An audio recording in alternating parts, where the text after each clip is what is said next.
Kuki Nupi Louba Meitei Nupa ama Ukna ni Chingnaba Singna Nongmeina Kaptuna Hatkhre miyamgi akanba ihau haurakle mihat asibu yaningdaba phongdoktuna kakching khunung lamkhaida miyamna lambi thingbagi khongjang changsinkhre ing lising ani kunyo humdagi me ahumdagi hauna Manipur da thokliba irang asigi chapchaba waroisin ama puraknabagi akanba mawongda honaringai cherak asida ngarang numidang Kuki khulai paiba singna Kuki Nupi Louba Meitei Nupa ama Nongmeina Kaptuna tamthiba mihat ta Hatkhre mihat asibu yaningdaba phongdoktuna ngasi ayuktagi hauna miyam thoraktuna kakching khunau lambi thingbagi khongjang changsinkhre thaudok asigi matangda pauchi asina phangba tongan ba paugi matung innadi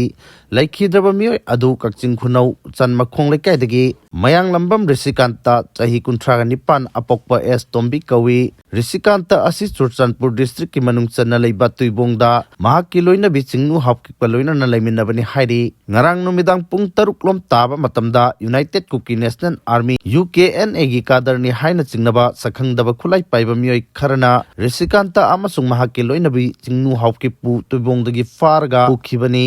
adumakpu chingnu hapkipti mafam amada gari dagi thadaramlaga risikanta bu sakhangdaba khulai paibasing aduna purga chatkibani hairi pau asina hai masigi matungda Churchanpur district ki hangle police station na konba tina jang khungi mafam amada risikanta bu farma matung phamanduna thamlaga makokta Nongmeina kaplaga tamthiba mihata hatkibani hairi risikanta ki thawa yaudra hakchang adu haukiba nongyai matung pung amarom taba adwaida police na lokhatlaba matung mokta thamkhre hairi thaudok adugi matangda Churchanpur police na sumoto FIR ama register tawkhiba loinana thiba humbagi thabak chathaba haukhre haina pau asina makhat tari atoppa paugi source amagi matung ina laikhidraba risikanta asi Nepal da thabak tawduna leibani matam kharagi oina yumda thorakpada tuibongda leiba mahakki loinabi chingnu hapkippi yumda lerkhibani mahakbu mafam aduda leiba yanabagidamak chingnu hapkipna KNO amasung tuibongi authority dagi ayaba hana lokhi hairi amaromda ngarang numidang risikanta bu Nongmeina kaplaga hathibagi video ama social media da viral oirakhi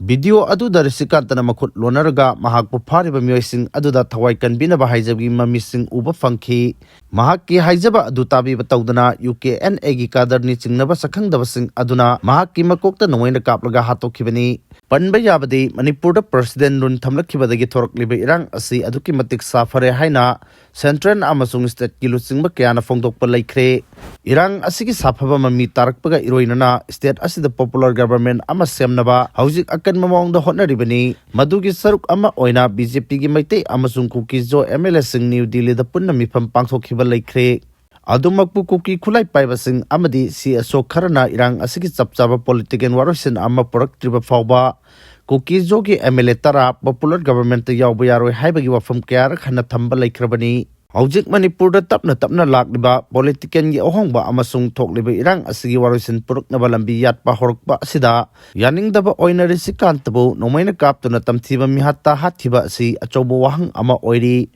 nakal amaromda ngarang numidang risikantabo Kuki khulai paiba singna tamthina hatkiba thawong adubu yaningdaba phongdoktuna ngasi ayuktagi kakching khunau lambi miyamna thingbagi khongjang changsinkhre kakching khunau gi akoibada leiba tukan sing thonglo nakhi kaithel kana khide maikei adongi miyam amasung atoppa mafam kayadagi lakpa miyamna kakching khunau lamkhai da punduna mihat adubu yaningdaba phongdokhi loinana khoisaunarba miyamna lambi da gari tayar amadi uwana singba puthoktuna mai thaduna lambi thingbagi khongjang changsinkhi miyamna su lambi da phamjinduna lambi thingbagi khongjang hena kansinkhi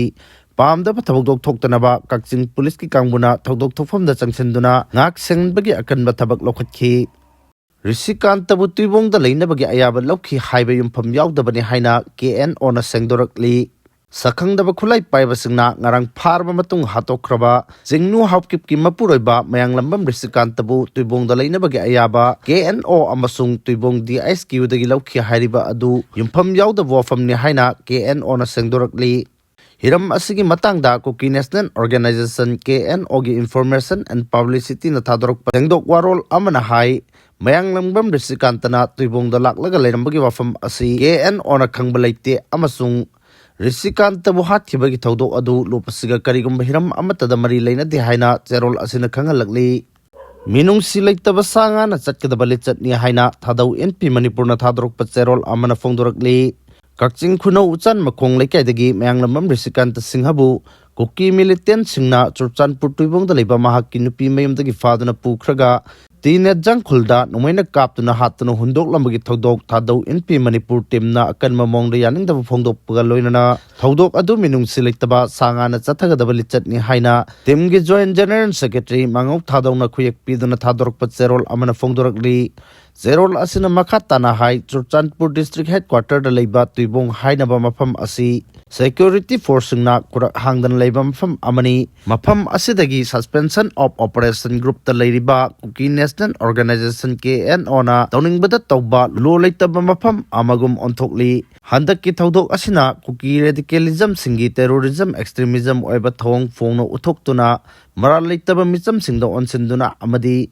Manipur ki Santi Amadi Security da Phongna Singnari Haibadu Uthokli Thawong asi amakhakta chathaba attack natte thawong asi miyam gi justice public safety amadi communal harmony da atamnana singnarakpa thawong ni haina zerol asina makha tarduna timna thodok asigi matangda chapchaba achumba investigation tawduna Maral leiba miyosing atubada faduna matik chaba logi cherak pinaba mari leinaba authority singda taksilli amadi mari leinaba government ki authority singnasu asigumba thodok asi matungda amukhana thoktanaba amadi law abiding citizen singi punsi ngak senaba thabak atubada paikhat kadabani hairi Timna Laikhidraba Risikantagi Manungi Awabada Saruk Yari Amadi Community Kudimak Punsinduna Terrorism Extremism Amadi Radical Violence Sathariba Singi Matakta Laiduna Lamdam Asida Santi Leiba Amadi Nusitsanaba Purkpangamna Bohana Minarsi Haina Cheron Asina Makhatana Fongdorakli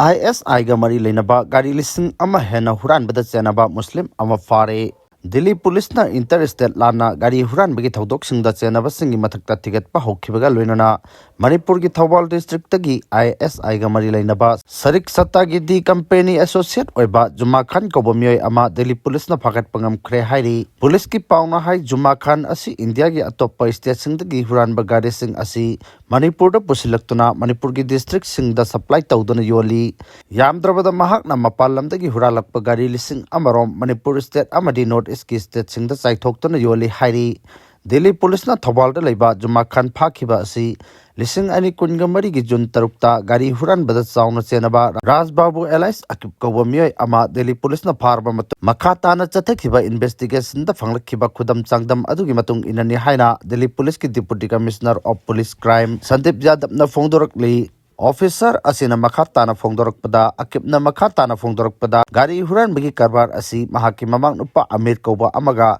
lising ani kunya mathoi dagi state pumbada contact sing thamduna chauna huran bagi thabak sing chathaba horkhi gari huran bagi kupu asi India ge state pumbada operate tawbata natana ISI gi link leinariba sarik satta di company ga su link leirambagi khudam sing loina phangbangamle masigi mathakta yamna ngaklibadi Manipur gi Thawal district gi gang pupu asi chauna saruk yaramba Juma Khan na loramba thodang sing su khangdokpa ngambaga loirana mahakki mathakta akanba investigation chathaba hore haina official source asina phongdorakli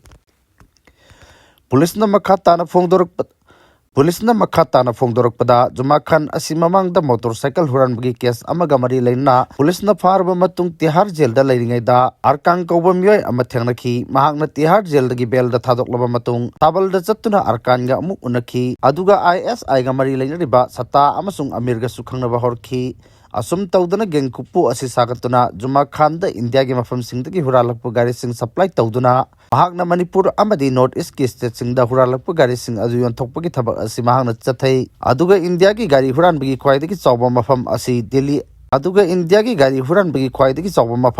Delhi NCR oirakli mafam asida India gi oina gari huran bagi case chada 53 register tawduna leiri